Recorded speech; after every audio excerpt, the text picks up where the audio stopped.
Assalamualaikum warahmatullahi wabarakatuh. Halo, nama saya Siti Wairiah. Di sini saya akan membahas tentang berpikir logis dan logical fallacy. Apa itu berpikir? Menurut beberapa ahli, berpikir adalah proses umum untuk menentukan sebuah isu dalam pikiran. Kemudian, berpikir merupakan berbicara dengan dirinya sendiri dalam batin, meliputi mempertimbangkan, merenungkan, menganalisis, membuktikan sesuatu, menunjukkan alasan-alasan, menarik kesimpulan, meneliti suatu jalan pikiran, mencari berbagai hal yang berhubungan satu sama lain, mengapa atau untuk apa sesuatu terjadi, serta membahas suatu realitas. Lalu, apa itu logis? Logis atau logika berasal dari kata Yunani kuno, yaitu logos, yang berarti hasil pertimbangan akal pikiran yang diutarakan lewat kata dan dinyatakan lewat bahasa. Sedangkan menurut Maran, logika didefinisikan sebagai ilmu pengetahuan dan kecakapan untuk berpikir lurus. Lalu, apa itu berpikir logis? Berpikir logis merupakan cara berpikir yang runtut, masuk akal, dan berdasarkan fakta-fakta objektif tertentu. Menurut Albert, agar kita dapat berpikir logis, maka kita perlu memahami dalil logika yang terdiri dari 3 hal. Yang pertama adalah dasar pemikiran atau fakta. Yang kedua adalah argumentasi atau cara menempatkan dasar pemikiran bersama. Yang ketiga adalah kesimpulan atau hasil yang dicapai dengan cara menempatkan argumentasi pada dasar pemikiran. Di sini saya akan memberikan contoh tentang apa yang dimaksud oleh Albert ini. Misalnya pada pernyataan berikut.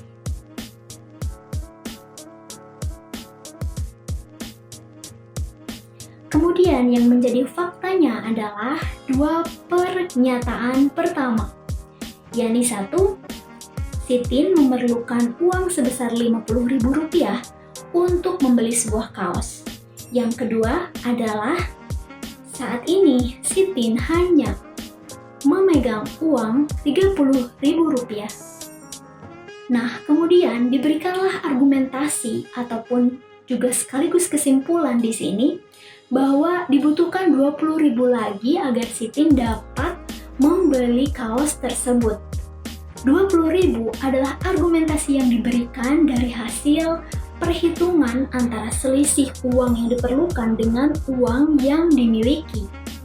Kemudian, hasil argumentasi tersebut dapat kita ambil sebagai kesimpulan karena pernyataannya valid. Nah, bicara soal berpikir logis, tentunya berpikir logis ini sangat penting untuk kita. Karena dalam kehidupan sehari-hari tentunya aktivitas kita memerlukan penarikan kesimpulan ataupun pemecahan masalah yang harus logis. Apalagi di tengah maraknya penggunaan media sosial dalam kehidupan kita, di mana informasi dengan cepatnya masuk dan dalam jumlah yang sangat banyak. Dalam hal ini kita harus berhati-hati agar tidak tertipu. Karena beberapa informasi atau argumen terlihat benar, namun ternyata itu salah. Mungkin kita akrab menyebutnya dengan hoax. Namun benar-benar ada atau banyak, terutama dalam hal berkomentar, kita menemukan argumen-argumen atau informasi-informasi yang nyaris terlihat benar, padahal dari segi penalaran itu salah. Dan inilah yang dimaksud dengan logical fallacy. Logical fallacy berasal dari kata fallacia atau deception yang artinya menipu. Adapun menurut Irving M. Hoppe, logical fallacy atau sesat pikir adalah tipe argumen yang terlihat benar namun sebenarnya mengandung kesalahan dalam penalarannya. Saya akan menjelaskan 6 contoh logical fallacy. Yang pertama adalah ad hominem atau disebut juga argumen yang menyerang karakteristik pribadi lawan bicara. Misalkan, saat ada si A yang memang badannya bertubuh lebih gemuk daripada si B, mengatakan mengatakan bahwa pola hidup sehat itu kita harus rajin olahraga dan makan makanan bergizi. Lalu B menjawab, halah, badan gemuk aja sok-sokan bahas pola hidup sehat.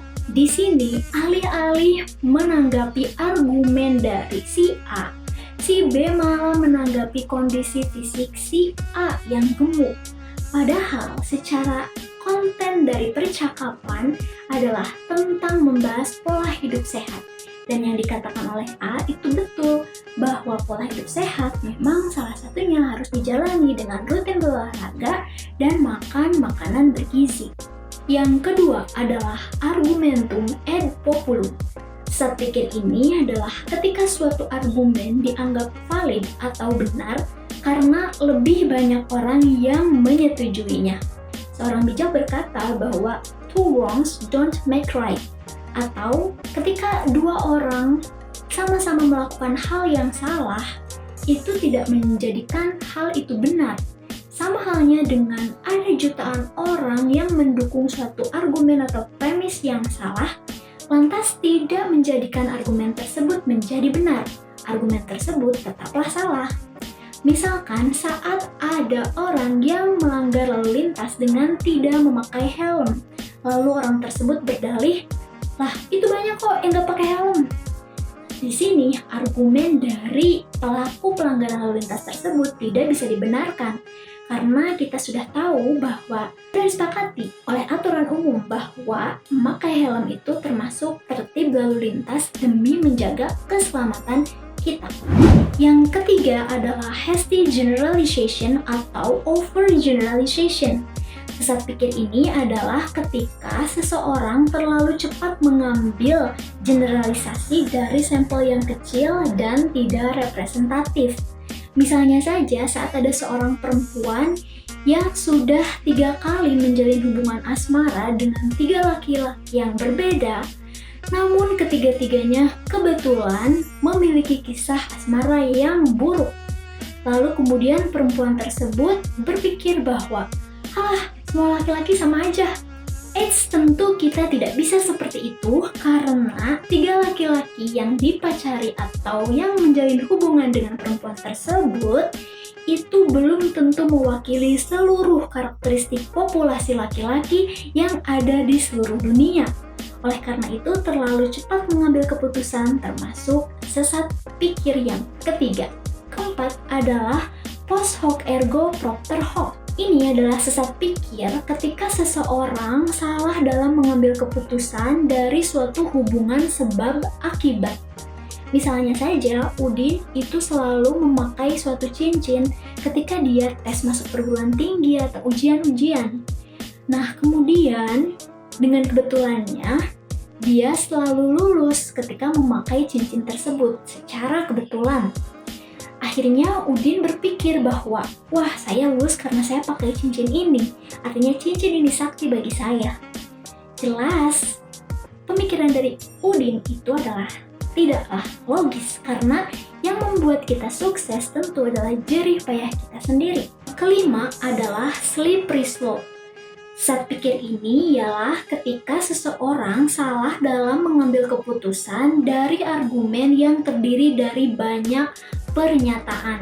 Misalnya seperti ini.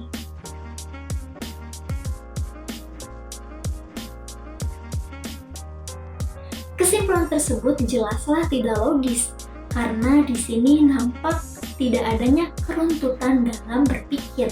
Sementara kita tahu bahwa ciri khas berpikir logis adalah adanya keruntutan dalam berpikir. Yang keenam adalah false dichotomy. False dichotomy adalah ketika seseorang menganggap bahwa dalam suatu argumen hanya terdapat 2 pilihan. Misalnya saja dalam ranah politik, di periode Pilpres lalu, ketika kita mengkritik Pak Jokowi, maka kita disebut sebagai kampret. Kemudian ketika kita mengkritik Pak Prabowo, kita disebut sebagai cebong. Padahal belum tentu yang tidak suka kampret itu adalah cebong, dan yang tidak suka cebong itu adalah kampret. Maksudnya adalah bisa saja orang tersebut hanya mengkritik satu program saja dari program yang ditawarkan oleh Pak Jokowi misalnya. Sementara program lainnya dia tidak ada masalah atau pro terhadap program tersebut. Tetapi false dikotomi ini seakan-akan menyebabkan hanya ada dua kubu dan kita dipaksa ditempatkan di salah satunya. Nah, demikianlah 6 contoh logical fallacy. Semoga dengan kita memahami 6 dari beberapa logical fallacy, kita dapat menghindari kesesatan dalam berpikir atau kesesatan dalam berlogika. Semoga bermanfaat. Terima kasih atas perhatiannya. Mohon maaf apabila ada kesalahan. Terima kasih. Wassalamualaikum warahmatullahi wabarakatuh.